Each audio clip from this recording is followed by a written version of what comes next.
13 horas 4 minutos ya en este día jueves y nosotros por aquí queremos seguir caminando juntos, seguir aprendiendo, seguir creciendo como iglesia también, como comunidad católica, especialmente en nuestras celebraciones. Por eso abrimos hoy la puerta una vez más a este espacio Hablemos de Liturgia para profundizar entonces cómo celebramos día a día, para descubrir todo lo que se esconde también en cada una de nuestras celebraciones. Y le damos la bienvenida a quien nos acompaña cada semana en este espacio, el padre Mario Sánchez. Ustedes ya lo conocen, hace muchos años que nos acompaña en este y en otros espacios. El padre Mario es miembro del Secretariado Nacional de Liturgia, párroco en la parroquia Jesús y María en la ciudad de Jesús María en Córdoba. Bienvenido, padre, ¿cómo estás? Hola chicas, ¿cómo le va a todos los que están sintonizando la radio, la tele en Radio María? Como decía, ya somos un legendario espacio de liturgia, dijera una gran animadora, conductora de la televisión argentina. Pero siempre No, aprendemos, tenemos... no es que sea una leyenda yo ya, pero... Vas por ese camino, padre. Hace mucho que venimos con este espacio, padre, pero siempre es nuevo. La verdad que, como hemos compartido, vamos siempre descubriendo toda la riqueza de, podríamos decir que no se acaba nunca, pueden ser años y años, y me imagino que vos que sos experto en el tema de liturgia y estás permanentemente también actualizándote, te debe pasar Me pasa exactamente lo mismo. Que siempre es nuevo. Lo que pasa es que, claro, nosotros después del bautismo, todo lo que es la experiencia, digamos, en la liturgia, en la fe, le llamamos la mistagogía. Justamente es la profundización en el misterio, ¿no? Lo hemos dicho quizá en los primeros encuentros de este, así medio al pasar de este ciclo. Y toda esa mistagogía, esa contemplación del misterio es tan grande, el misterio es tan inabarcable, justamente porque es Dios, que siempre nos quedamos cortos, ¿no? Entonces cada vez que uno profundiza, investiga, estudia y sigue de algún modo leyendo cosas, evidentemente, como nos pasa a todos, a mí también, aprendemos siempre cosas nuevas, ¿no? De eso se trata entonces, por eso siempre dejamos espacio para las preguntas de los oyentes, para quienes están del otro lado, y siempre también nos quedan esas preguntas pendientes, padre, por eso recolectamos las preguntas de la semana pasada para iniciar este recorrido, y seguramente hoy volverán a quedar otros interrogantes pendientes para un próximo encuentro. Pero repasando algunas de ellas, por ejemplo, Carmen nos decía, terminada la consagración, algunas personas se quedan de rodillas mientras continúa la plegaria. ¿Por qué es mejor seguir de rodillas o ponerse de pie con el pueblo? Sí, recordemos que cuando hablamos de liturgia muchas veces decimos, no es fácil catalogar las cosas como que esté bien o esté mal. Digo, siempre, nunca está mal adorar a Dios. Ahora, la liturgia tiene un ritmo y tiene ciertos signos, ¿no? Donde los signos hablamos también no solamente de los elementos materiales, como las flores, las velas, etcétera, sino también lo simbólico tiene que ver con el lenguaje corporal, habíamos dicho ya, ¿no? En los encuentros pasados, donde la adoración, donde el desplazamiento, la gestualidad, ¿no? Es parte también del lenguaje simbólico que usamos en la liturgia. La liturgia prevé justamente el misal, no como, yo vuelvo siempre a repetir esto, a ver, tengamos siempre presente esto, no es que tengamos que estar uniformados o unificados, estamos en comunión, de eso se trata, ¿no? La comunión que me ayuda a celebrar acá en esta parroquia, en la otra parroquia, en la otra provincia, en otro país, en el resto del mundo, de la misma manera, porque expresamos la catolicidad de la Iglesia en un solo rito, ¿no? Claro. Ese rito contempla, y la indicación está específicamente puesta en el misal, que solo nos arrodillamos en el momento de la consagración, ¿no? Es decir, cuando el sacerdote pone las manos sobre, y luego este gesto para los que están viendo la tele, sobre el pan y el vino, sobre la patena y el cáliz, haciendo justamente referencia a lo que se llama, ya vamos a ver cuando veamos la plegaria eucarística, la epíclesis, es decir, la efusión del Espíritu, es pedir al Espíritu que descienda sobre estos dones presentados en el altar para que sean cuerpo y sangre de Cristo, junto con la palabra de la consagración, digamos así, en ese momento, en el momento en el cual nos ponemos de rodillas. Cuando el sacerdote entonces pone las manos sobre el pan y el vino. Eso es hacer sombra, ¿no? Recordemos, siempre lo hemos dicho, la sombra es signo de la efusión del Espíritu, ¿no? En el Antiguo Testamento, cuando Israel caminaba en el desierto, en el exilio, o en el éxodo, digamos así, la nube era signo de una presencia de Dios que alentaba, digamos, el caminar, tapando el sol abrasador del desierto. Entonces la nube de día, fuego de noche que guiaba el paso de los israelitas. De hecho, también se entiende ahí cuando el ángel le dice a María, incluso el Espíritu Santo te cubrirá con su sombra, ¿no? La sombra entonces siempre es signo de la efusión de Dios, la efusión del Espíritu. Por eso, al hacer sombra sobre el pan y el vino, es el momento en el cual, si queremos una cuestión práctica, en ese momento nos arrodillamos. Y cuando de repente nosotros después de la consagración, el sacerdote dice, este es el misterio de la fe, y todos respondemos, ¿no?, al unísono, anunciamos tu muerte, proclamamos tu resurrección, mi Señor Jesús, es el momento de ponernos de pie. Por eso también el estar de pie es muy significativo, lo dijimos, desde el momento, el primer signo que cuando comienza la celebración es ponernos de pie.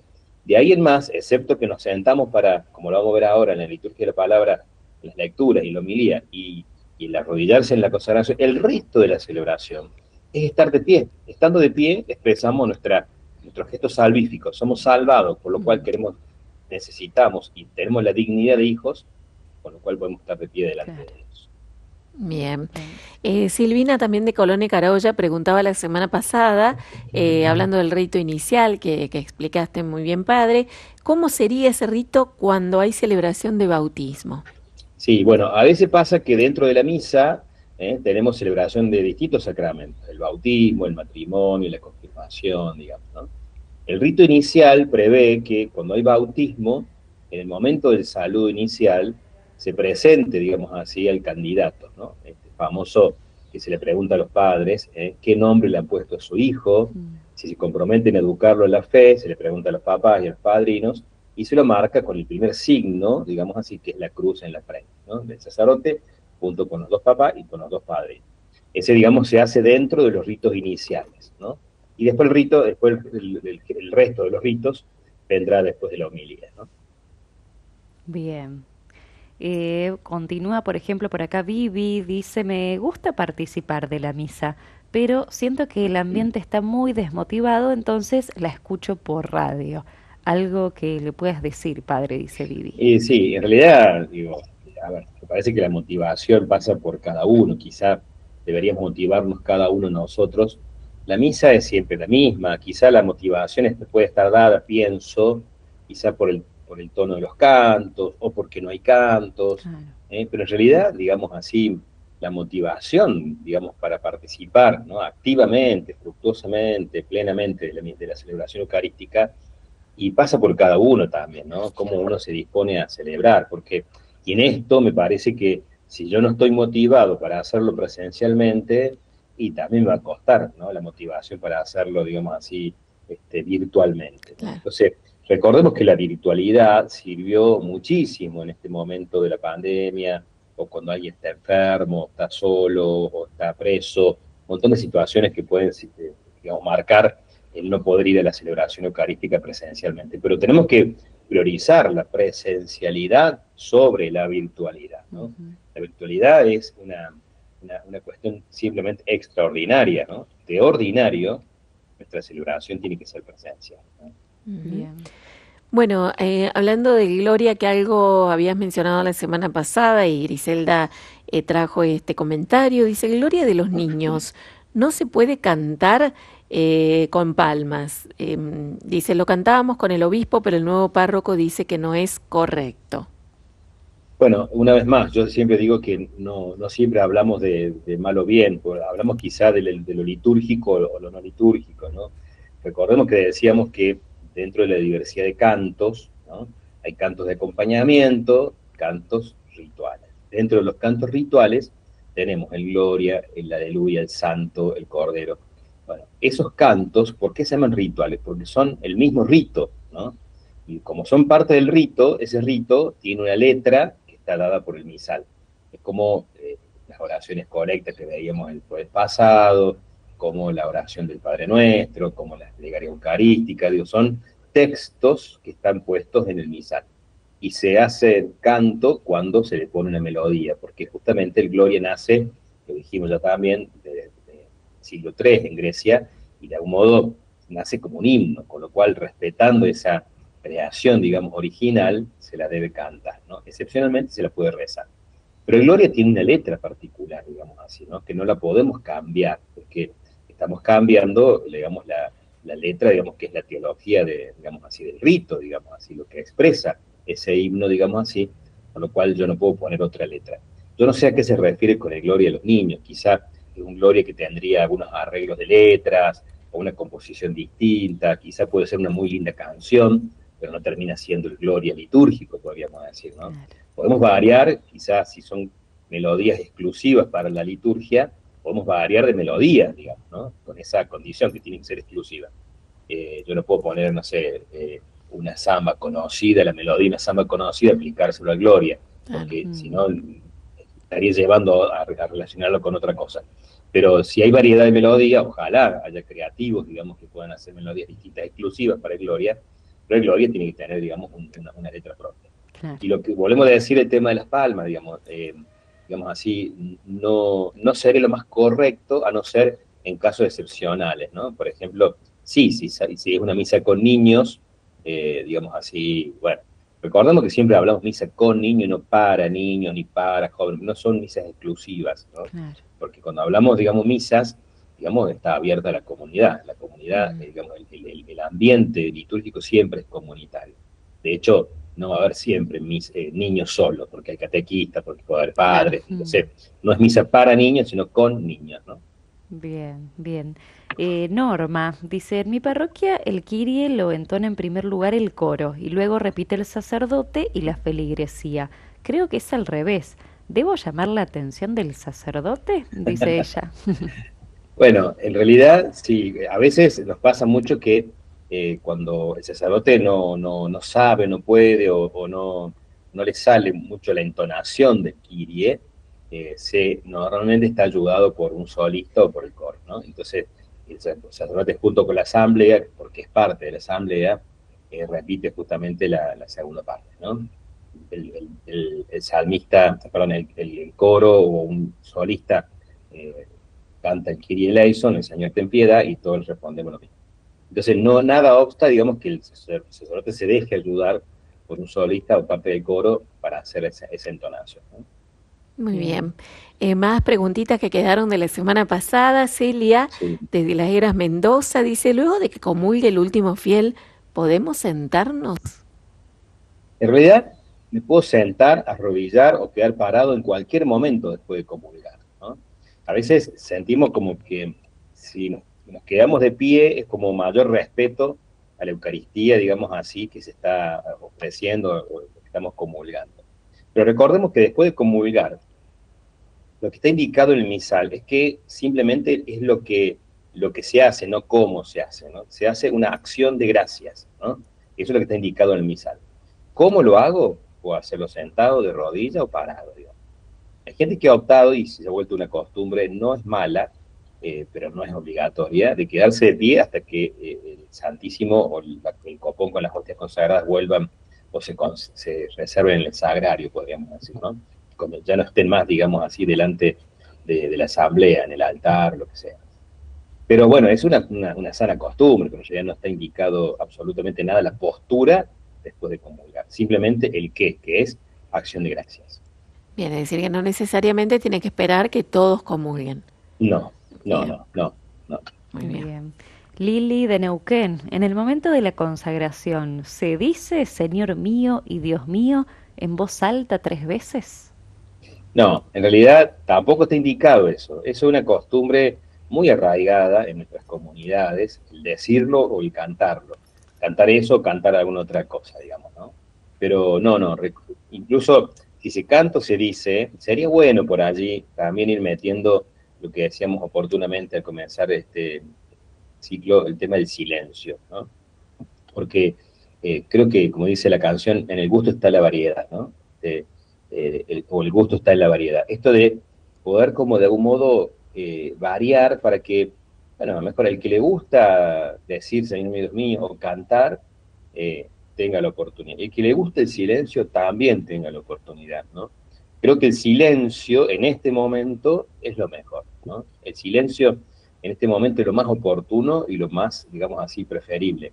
Porque de hecho, como digo, el misal no prevé absolutamente nada como respuesta o como oración, digamos, ese momento, digamos, de la consagración. Sí prevé, digamos, el qué, que es justamente el mirar la mostración del cuerpo de Cristo elevado y la sangre de Cristo también elevada en el cáliz, ¿no? Bien. Bien, y la última que había quedado pendiente, la pregunta de Nancy, de Jesús María, padre, así que está cerquita tuyo. Dice, el oremos en una celebración de la palabra, ¿tiene el mismo peso que la invitación para ponernos de pie? Sí, sí, sí, porque el que preside, ya sea la Eucaristía, la misa, o la celebración de la palabra, un ministro, un diácono, etcétera, con el oremos está justamente dirigiendo, presidiendo la oración de la asamblea, digamos. Entonces, el oremos tiene exactamente la misma fuerza, exactamente. Bien. Estas fueron entonces las preguntas que quedaron pendientes, padre, la antesala de lo que vamos a compartir hoy. Y muy interesantes las preguntas, ¿no? Porque Sí. fíjate que a veces, viste que pasa que por ahí largamos una consigna y por ahí, viste, queremos participar de algún modo, pero me parece que han sido muy oportunas y muy con el tema, ¿no? Está muy bueno, muy bueno. Sí, incluso se animan a preguntar cosas que quizás uno ya da por Ujú. sabido que es así y nos termina sorprendiendo igualmente, padre, Sí, con la no, pero nunca nos respuesta. cansamos de responder, aunque ya lo hayamos dicho, siempre le decimos, vale la pena, si es para mejor y para poder aprender mejor, repetir cuantas veces sea necesario, ¿no? Bien. Continuamos entonces, quizás podemos hacer la primera Bien. pausa musical, Hagamos. padre. Hoy Esta, vamos a ver, vayan preparándose, vamos a ver la liturgia de la palabra, ya dentro sí. de, digamos así, de todo lo que es la estructura litúrgica de la Eucaristía. Liturgia de la palabra y liturgia de la Eucaristía son las dos partes, podríamos decir, ¿no? Lo que hemos visto hasta ahora simplemente es digamos, los ritos introductorios, es una partecita, digamos así, pero es un rito pequeño, al igual que el rito conclusivo. Son pequeños ritos, pero la liturgia como tal, la Eucaristía está dividida en dos, liturgia de la palabra y liturgia de la Eucaristía. Entonces, fíjense que ya llevamos varios programas solamente con los ritos Ujú. introductorios, lo que nos va a llevar entonces las dos Claro. liturgias de la palabra y la Eucaristía. Bueno, y además de dar lugar a que puedan ir dejando sus preguntas a medida que vayas, padre, Sí, compartiendo sobre este gran momento que es la liturgia de la palabra, seguramente van a venir experiencias y preguntas.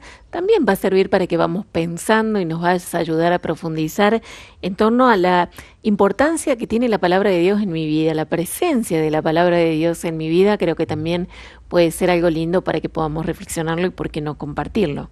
perfecto, perfecto, porque de hecho la liturgia eucarística lo que hace es poner de relieve la centralidad que tiene la palabra y por eso esto de qué presencia tiene en mi vida la palabra de Dios me parece que ya es un punto importante. Ya dejamos entonces disponibles las vías de comunicación, el 3518-171-593. Vamos a la compañía de la música y continuamos.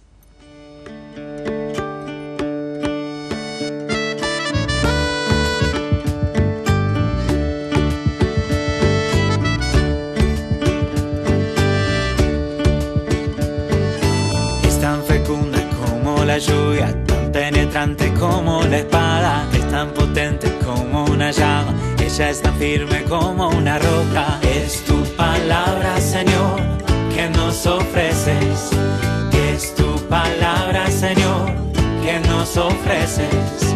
Abramos el corazón, prestemos mucha atención a tu palabra, Señor, que nos ofreces.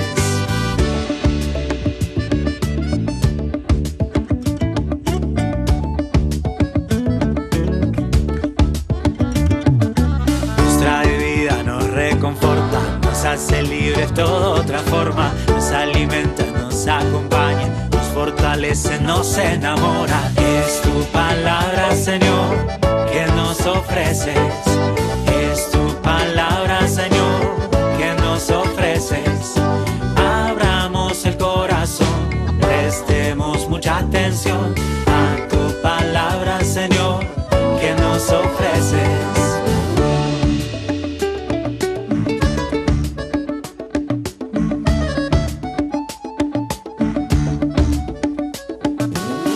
Cuando tu voz resuena en el corazón, nos anticipa el cielo, nos alegra.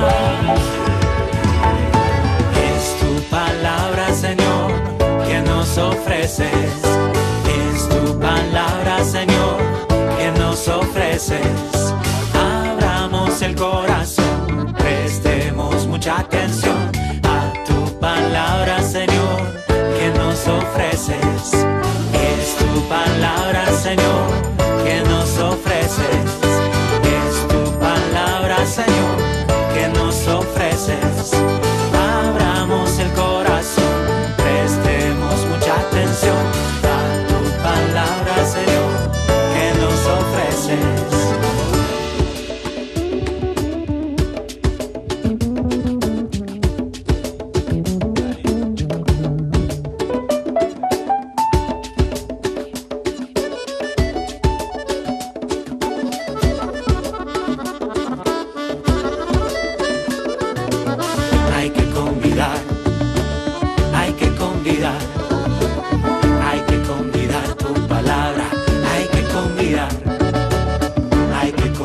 En la iglesia yo guío, soy lectora, soy muy asidua. Al comenzar la misa pedimos que por favor se silencien los celulares, algo tan fundamental. Y estando en la renovación carismática, un día me tocó estar en una misa del padre Alberto Jamut, muy conocido. Y él se tomó el tiempo para ir explicando paso a paso lo que significaba el sentarse, el pararse, el contestar y qué significado tenía. Y yo creo que es necesario que la gente sepa, porque recién había una chica que desmotivada. No, el motivo lo tenemos que tener nosotros. Yo voy a misa porque estoy motivada por estar con Jesús, con Dios, con María, con el Espíritu Santo. El motivo lo tengo yo. Eso es lo fundamental. Los cánticos, la alegría, el sacerdote son fundamentales, pero yo tengo que ir predispuesta. Chicos, les agradezco muchísimo al sacerdote. Son muchas las preguntas, de repente por ahí escucho y agradezco este momento. Soy Carmen de la ciudad de Santa Fe. Gracias por tu presencia, Carmen, por la presencia también de cada uno. Y mientras tanto nos quedamos con esta pregunta en el corazón: ¿qué presencia tiene en tu vida la palabra de Dios? Para disponernos así, entonces, Padre Mario, al tema que nos convoca hoy, la liturgia de la palabra. ¿Cómo vivir, cómo celebrar ese momento? La liturgia de la palabra, exactamente, porque creo que la liturgia es un lugar privilegiado donde la palabra de Dios suena y, bueno, con una particular eficacia, podríamos decir, ¿no? Porque en esa palabra Dios habla al pueblo, ¿no? Y Cristo sigue anunciando su evangelio, ¿no? Dice la Sacrosanctum Concilium número 33. Cristo sigue anunciando su evangelio en medio de la liturgia. Por eso el destinatario de esa palabra es el pueblo de Dios, que está reunido y congregado por el Espíritu Santo, ¿no? Ese pueblo reunido en alabanza, ¿no? Ese pueblo que se hace asamblea litúrgica, que es el destinatario específicamente de esa palabra de Dios. Por eso la liturgia de la palabra es una parte integrante de la Eucaristía. La Eucaristía no es solo un solo acto público, podríamos decir.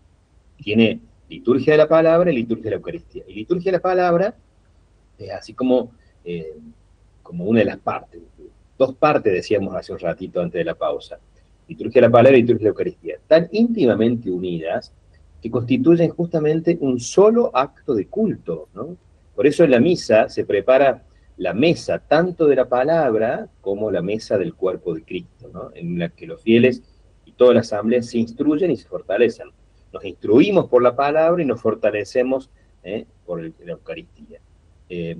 Por eso podemos decir que son dos presencias, dos formas de estar presente Jesucristo en medio nuestro, Dios presente, dos formas de alimentarnos, dos mesas, la mesa de la palabra, a la que llamamos ambón, y la mesa de la Eucaristía, que llamamos altar, ¿no? La piedra del sacrificio. Por eso decíamos, la liturgia, la palabra es como Cristo mismo, ¿no? Que está realmente presente y habla a su pueblo reunido en esa asamblea litúrgica. Fíjense que dice el misal, la instrucción general del misal romano: cuando en la iglesia se leen las Sagradas Escrituras, Dios mismo habla a su pueblo y Cristo presente en su palabra anuncia el Evangelio. Por eso, las lecturas de la palabra de Dios, que constituyen un elemento de suma importancia en la liturgia, deben ser escuchados por todos con mucha veneración. Aunque las lecturas de la Sagrada Escritura de la palabra de Dios se dirige a los hombres de todos los tiempos y está al alcance de su entendimiento, sin embargo, su comprensión y eficacia es favorecida con una explicación viva, que será la homilía, que es parte también de esta acción litúrgica. Por eso, Cristo ya está presente en la palabra y nos hace partícipe de su misterio de vida y salvación. El concilio, su documento de la liturgia, la Sacrosanctum Concilium, ha dicho que está presente en su palabra Cristo, pues cuando se lee en la iglesia la Sagrada Escritura, es Él quien habla. Entonces no es el misal ni el leccionario una letra muerta, sino que es, o solamente escrita, sino que es alguien que habla, ¿no? Y no podemos leer esa palabra de Dios desde cualquier lugar. Tenemos que hacer del leccionario, porque recuerden que los leccionarios, los misales, los rituales, son las fuentes de la liturgia, son, digamos así, los elementos desde los cuales celebramos. Entonces, el leccionario es el elemento, el libro litúrgico por excelencia, desde el cual tenemos que leer entonces el texto litúrgico en ese momento, ¿no? El texto de la palabra de Dios en ese momento. El leccionario, justamente, vamos a ver, tiene distintos momentos, ¿no? Incluso cuando se lee el Evangelio, se lo venera de tal forma que se lo besa, se lo inciensa, puede ir acompañado de velas, porque tiene una reverencia distinta del resto de la palabra de Dios. Cuando hablamos justamente de leccionarios, estamos hablando de un libro litúrgico que ya tiene una interpretación, ¿no? Bíblica, podríamos decir. Es un texto que tiene un enunciado, ¿no? Dice lectura del libro de Isaías, lectura de la primera carta del apóstol San Pablo a los cristianos de tal punto a tal punto, de tal versículo a tal versículo. Es decir, fíjense cómo hay una pequeña interpretación bíblica ya para poder ser seleccionado esa perícopa que se va a leer, digamos así, en cada momento de la palabra. Ya vamos a ver cómo está dividida, ¿no? Las primeras lecturas, la segunda del Evangelio, según los tiempos ordinarios del domingo, según los tiempos litúrgicos del Adviento, la Navidad o la Pascua, por ejemplo, ¿no? Entonces, me parece importante esto, ¿no? Porque a veces pasamos con una hojita, pasamos con la revistita de la liturgia cotidiana, y no, litúrgicamente corresponde que así como la misa se reza desde un misal, las lecturas, la liturgia de la palabra se lea desde un leccionario, ¿no? El libro litúrgico por excelencia. Incluso, tampoco tendría que leerse de la Biblia, porque en la Biblia, digamos así, le falta el enunciado, la pequeña interpretación bíblica, la pequeña exégesis que se ha hecho para seleccionar este texto y no otro, ¿no? Claro. Entonces, en la Biblia no tenemos el enunciado, no sé, lectura del libro de Isaías, Evangelio de nuestro Señor Jesucristo según tal Evangelio. No lo tenemos así. Entonces, lo más propio es leer entonces de leccionario porque está puesto de esa manera, ¿no? Por eso decíamos, es una palabra viva, una palabra eficaz, una palabra que está latente, digamos así, en ese libro y no solamente una letra escrita. Por eso decimos, por ejemplo, hablando del Evangelio, que el Evangelio no solamente se lee, se proclama, con todo lo que significa esa la palabra proclamación. Es decir, es prestarle mi voz a Dios para que le hable a esta asamblea reunida en nombre del Espíritu. Y fíjense que el Sacrosanctum Concilium, digamos así, que dice justamente que Cristo está presente en su palabra, todavía hay otro documento que es la Dei Verbum, que es justamente el concilio en la que habla de la revelación divina a través de la palabra, donde esta constitución del concilio dice: la Iglesia siempre ha venerado a la Sagrada Escritura como lo ha hecho con el cuerpo de Cristo, pues sobre todo en la Sagrada Liturgia nunca ha cesado de tomar y repartir a sus fieles el pan de vida que ofrece la mesa de la palabra de Dios y del cuerpo de Cristo. Fíjense, la Dei Verbum, otro documento del concilio, equipara, podríamos decir, la presencia de Cristo en la palabra, en la Sagrada Escritura, a la presencia de Cristo en su cuerpo y sangre en la Eucaristía, ¿no? Digamos, son dos momentos distintos. Por supuesto que la más perfecta es el cuerpo y sangre de Cristo, pero fíjense cómo el concilio, ya en aquel momento, hace 60 años, equiparaba la importancia que tiene la presencia de Cristo en la palabra y la presencia de Cristo en la Eucaristía.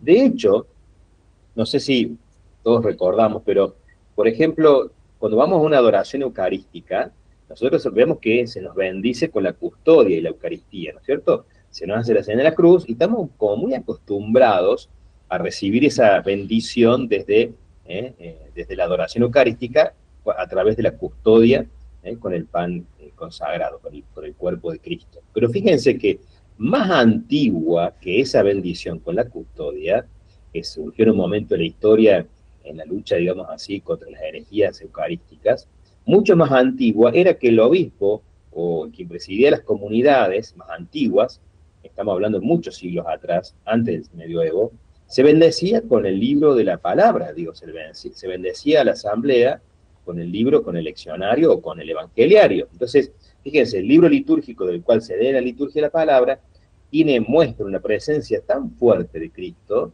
que con ese libro se bendecía a la asamblea. Y esa bendición con el leccionario, el evangeliario, es mucho más antigua que la bendición que uno está acostumbrado a ver con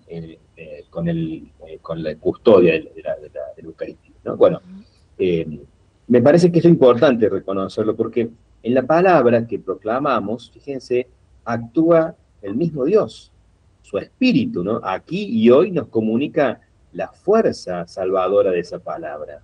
Y Cristo glorioso presente en medio de los fieles reunidos en la asamblea, se nos da como la respuesta viviente de Dios a la humanidad, ¿no? Digo, nosotros vamos a la Eucaristía llevando la vida, llevamos nuestras preocupaciones, llevamos nuestras cosas. Bueno, en la palabra Dios se hace presente como respuesta a esa humanidad que vive, que busca, que interroga a Dios. Entonces la respuesta a ese interrogante a Dios está puesto justamente en su palabra. Por eso no se trata solo de que en las lecturas se nos ofrece la materia para luego dar gracia, o se nos mueve la fe para que podamos celebrar convenientemente la Eucaristía, o que nos preparemos para, como si fuera una primera parte, simplemente como un agregado a la segunda, ¿no? En el espíritu de la Iglesia actual, la liturgia de la palabra forma parte integrante de la Eucaristía. Dios anuncia a su pueblo su designio, que realiza en la acción eucarística de Cristo. Por eso la proclamación de la palabra no es algo previo, sino que introduce en lo que la Eucaristía ofrecerá para ser vivido y reanima la fe necesaria para este paso. Entonces no es simplemente una introducción o una preparación, es parte de la presencia misma de Cristo entre nosotros. Por eso cuando se lee en la liturgia, lo leído es un verdadero acontecimiento que sucede cada vez. Digo, esto es un misterio, así como decimos que el sacrificio, la consagración nos habla de una actualización de la muerte y resurrección de Jesús. Cuando se lee eso leído de la palabra de Dios, vuelve a suceder, es como que se hace un acontecimiento novedoso cada vez que lo leemos en la liturgia de la palabra. Dios que nos habla y se nos hace presente, se hace cercano en Jesucristo. Por eso la lectura del Evangelio se rodea con los mismos gestos de veneración que al mismo Cristo. Por ejemplo, nos ponemos de pie, lo proclamamos, no solamente lo leemos, y que en verdad no es que creamos en que lo dijo Jesús en aquel tiempo, sino que acogemos la fe, digamos, hoy del mismo Jesús. Por eso lo principal no es la palabra de Dios, sino el Dios de la palabra, que sigue vivo y actúa en medio de nosotros. Por eso, si ustedes se fijan en los leccionarios antiguos, previos, digamos, a la tercera edición típica que salió hace poco, nuestros nuevos leccionarios ya no dicen, como decía antes, en aquel tiempo, comenzaban así diciendo, ¿no? Bueno, se sacó eso porque no es en aquel tiempo. Hoy vuelve a proclamarse, vuelve a hacerse presente, vuelve a ser un acontecimiento que sucede hoy, un acontecimiento nuevo, lo que se proclama en la Eucaristía. Por eso hay así como el leccionario, como el misal tiene un documento que se llama Organización o Introducción General al Misal Romano, o el GM, también el leccionario, cada uno de los leccionarios tiene al principio una prenotanda, un documento que se llama la OLM, Ordenación al Leccionario de la Misa. La OLM, con énfasis, muestra cómo la celebración se convierte en este acontecimiento nuevo. Dice OLM 3, la misma celebración litúrgica, que se sostiene y se apoya principalmente en la palabra de Dios, se convierte en un acontecimiento nuevo y enriquece a la palabra con una nueva interpretación y eficacia. Por eso, la Iglesia sigue fielmente en la liturgia el mismo sistema que usó Cristo en la lectura e interpretación de las Sagradas Escrituras, puesto que Él exhorta a profundizar el conjunto de las Escrituras partiendo del hoy en su acontecimiento personal. Es decir, cuando Cristo celebró la Eucaristía, la última cena, podríamos decir, cuando Cristo celebró, cuando partió el pan a los discípulos de Maús, siempre lo hizo también en aquel momento, precediendo, digamos así, el momento de la fracción del pan con los textos de la liturgia de la palabra. Es decir, en ese momento, en la última cena, con los textos del Antiguo Testamento.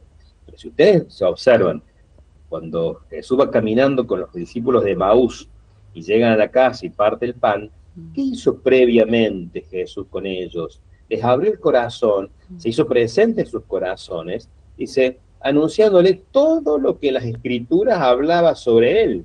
Entonces, fíjense, como que de algún modo hizo una liturgia de la palabra previa, donde mostró un acontecimiento nuevo, que era la Pascua, y después la partió, la celebró.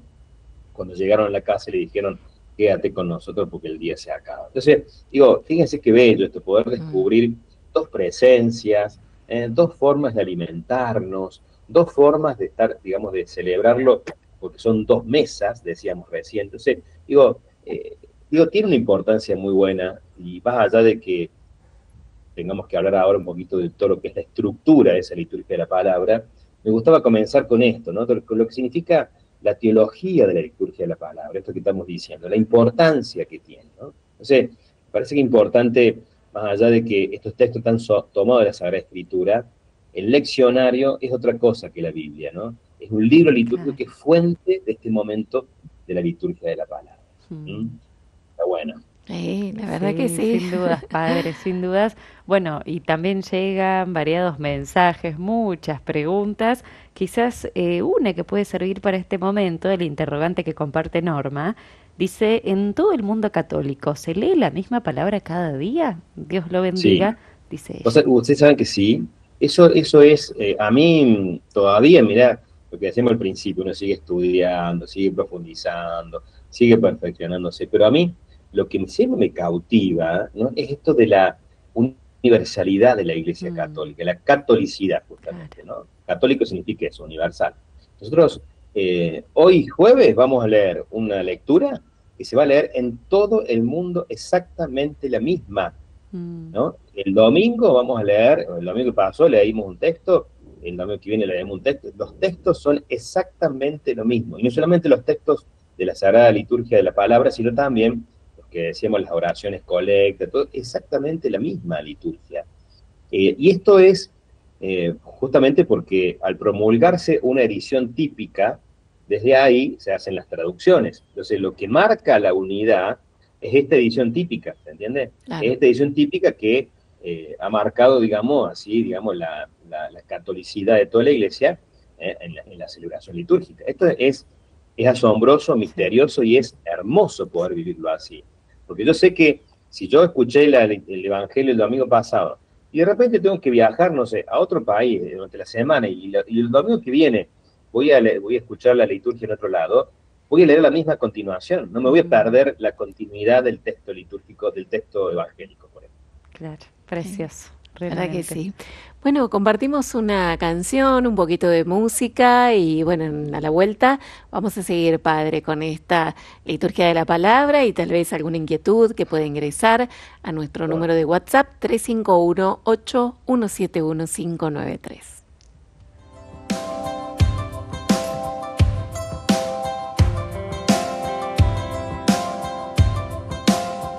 Quiero oír tu voz sobre todas las voces, sobre las distracciones que hay en mí. Quiero oír tu voz sobre todas las voces, sobre las distracciones que hay en mí.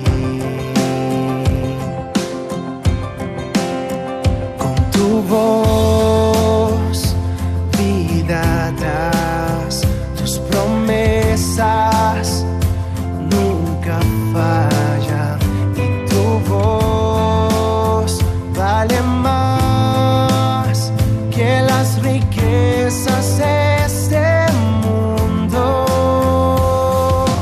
Tu palabra, vida abundante, tu palabra nunca fallará. Cielo y tierra pasarán, mas tu palabra permanecerá. Pon en mí tu voz, pon en mí tu palabra y que el mundo conozca de tu amor.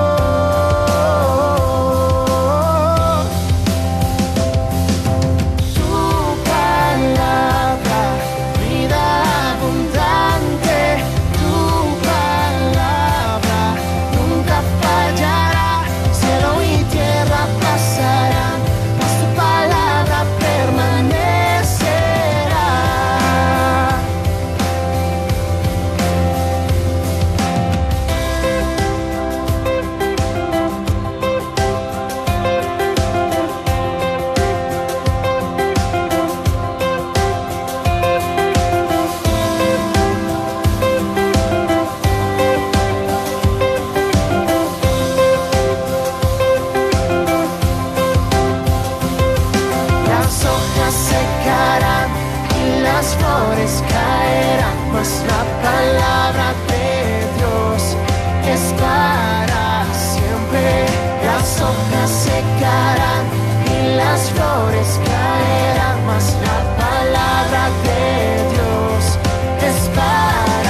palabra permanecerá. Tu palabra, vida abundante. Tu palabra nunca fallará. Cielo y tierra pasarán, mas tu palabra permanecerá.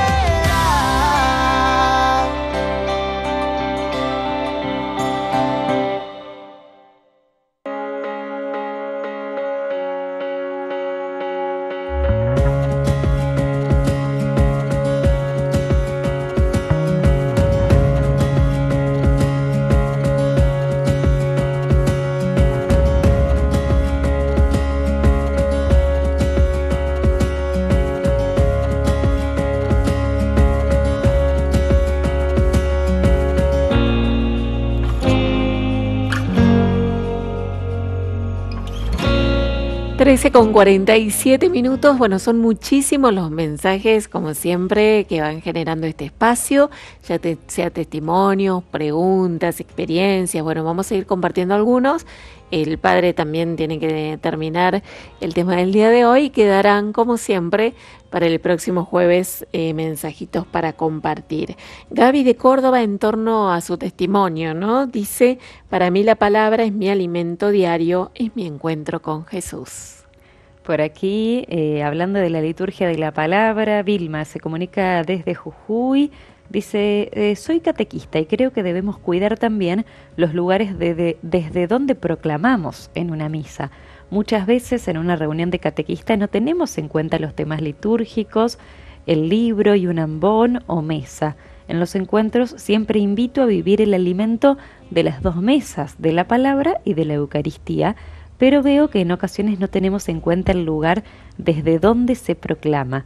Me quedó más que claro que debe ser desde el leccionario, y allí suma su pregunta: ¿podemos copiar en una hoja impresa en computadora la lectura y colocarla en una carpeta? Pregunta Vilma desde Jujuy. Dos cosas.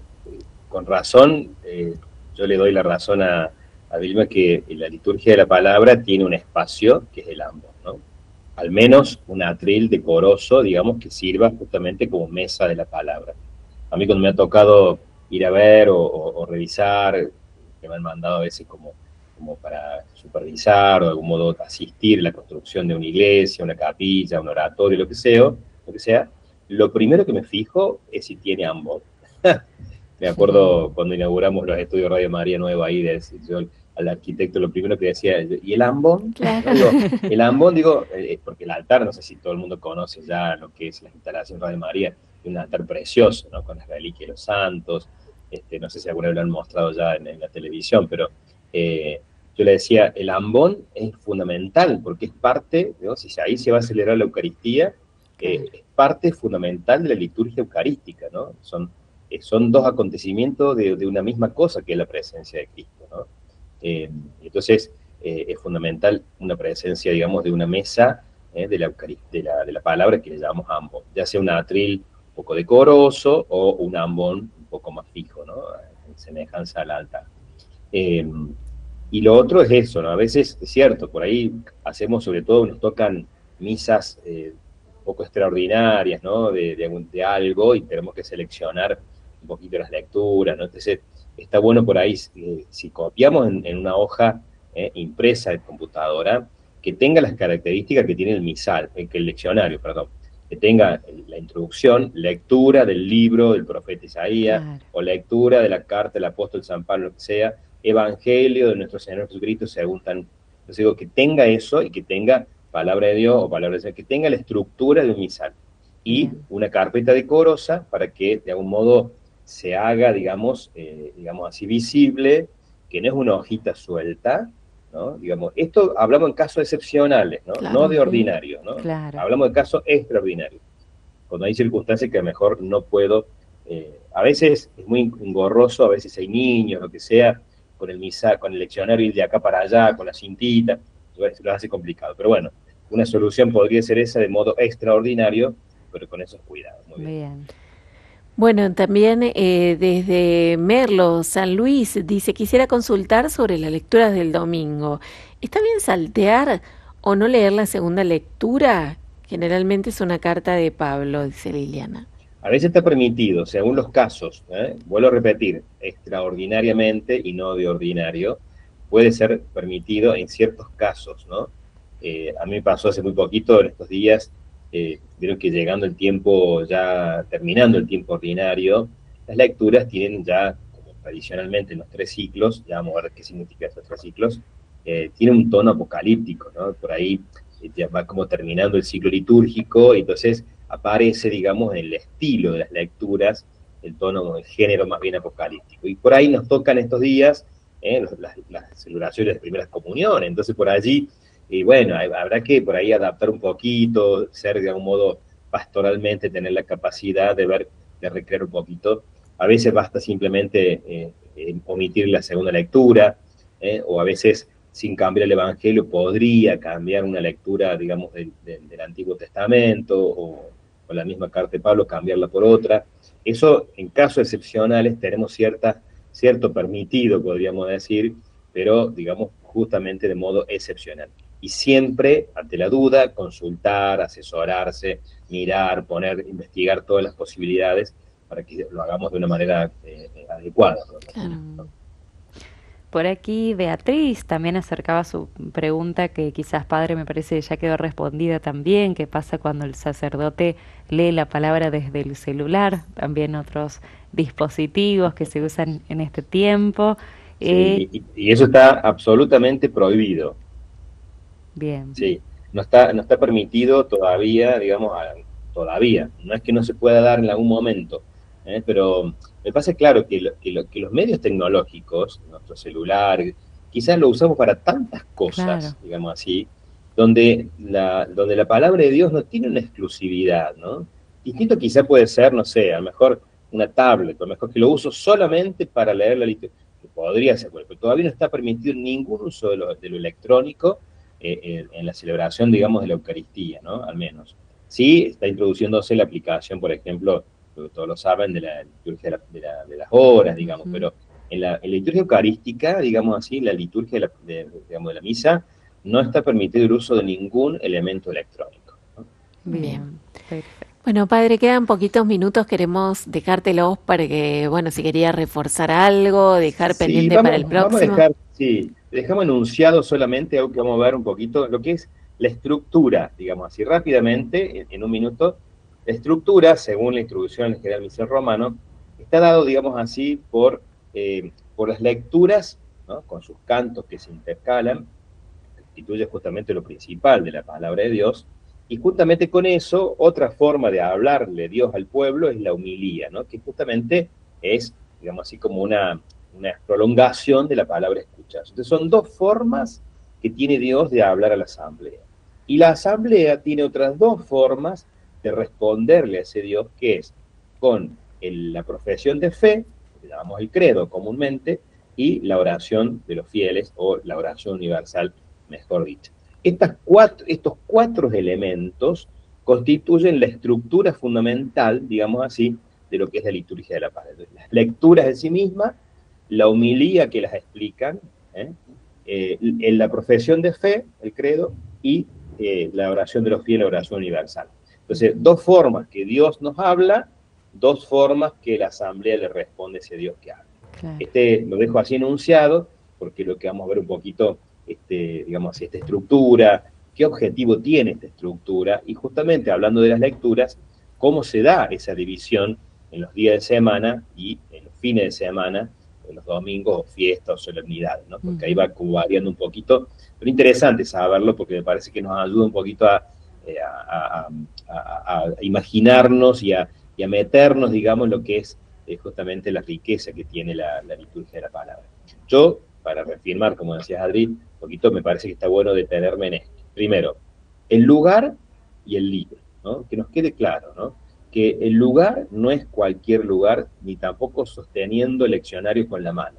Tiene que tener una mesa, porque la mesa, al igual que la mesa de la Eucaristía, el altar, la mesa nos habla de comida, nos habla de alimento, nos habla de un lugar donde nos sentamos alrededor. Entonces tiene que ser una mesa. El ambón es una mesa, la mesa de la palabra. Y el leccionario, no nos da lo mismo, el leccionario es el lugar desde el cual nosotros justamente leemos lo que Dios nos quiere comunicar, ¿no? Y ese leccionario no es una letra muerta, como decíamos, solamente escrita, sino que es alguien que nos está hablando, donde nosotros, o sea, alguien que hace de lector, o el sacerdote que preside y que lee el Evangelio, presta la voz a Dios para que ese Dios le hable a esta asamblea, Raúl, ¿no? Estos conceptos me parece que son lindos, hermosos y importantes de recordar, porque nos van a hacer que celebrar, como decíamos, cada vez mejor. Estamos viendo ahí por lo que ven en la tele, digamos, gestos que hacemos en torno a la lectura del Evangelio, donde también hay otro libro que es el Evangeliario, que vamos a ver de qué se trata. Bueno, entonces lo vamos a ver un poquito cuando veamos la estructura, entonces ya metiéndonos principalmente en eso. Qué bueno. Mucho entonces, mucho para seguir aprendiendo. Restan varios encuentros más. Padre Mario, muchísimas gracias también en nombre de todos los oyentes que agradecen siempre su presencia. Gracias por su tiempo, por su paciencia para repetirnos también muchas veces lo mismo y seguir aprendiendo. Así que será hasta la próxima semana seguramente. Bueno, gracias chicas, gracias a todos los que están ahí siguiendo el programa. Una bendición enorme. Si Dios quiere, entonces el próximo jueves continuamos con este hermoso tema. Adiós. Hasta pronto. Bueno, liturgia de la palabra, hemos comenzado hoy este camino hermoso que vamos a ir desandando junto al Padre Mario ya la semana que viene, el jueves. Continuamos compartiendo entonces la tarde aquí en la Casa de Radio María. Ahora preparamos el espacio para compartir en minutos el rezo del Santo Rosario.